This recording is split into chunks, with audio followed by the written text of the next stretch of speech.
कलिंगदर्पण स्वागत कर सोनाली। मंत्री द्वारा कोदला बेगुनिया पड़ार शिलान्यास उद्घाटन। राज्य सरकार विभिन्न योजनामूलक उन्नतीकरण सकाशे कोदला बेगुनिया पड़ार पंचायत राज और आईन मंत्री प्रताप जेना द्वारा शिलान्यास अनुष्ठित हो जाइछि।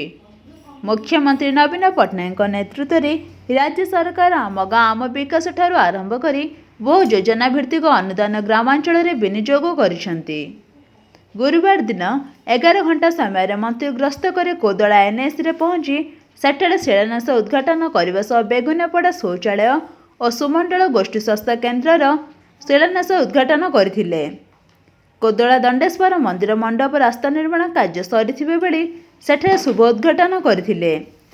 मंत्री प्रताप जेना ग्रस्त समय आस्का सांसद श्रीमती प्रमिला बिसोई, कविसूचीनगर विधायिका श्रीमती लतिका प्रधान और वरिष्ठ अधिकारी प्रमुख उपस्थित थिले।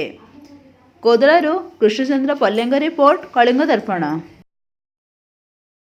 एरिया रे प्राय 9 गोटी प्रोजेक्टर आज शिलान्यास करा जायछि, उद्घाटन भी करा जायछि।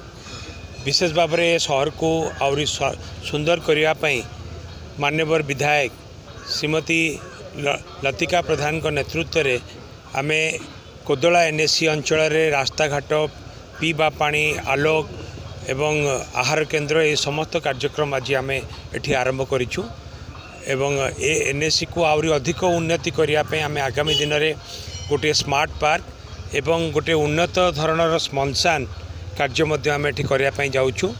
एवं कोदला एनएसी रे आमे आसंता 2020 मार्च 31 सुधा समस्त साही को समस्त वार्ड को आमे स्वच्छ पीवा पानी जोगई देवाई पदक्षेप नापी जाऊँ।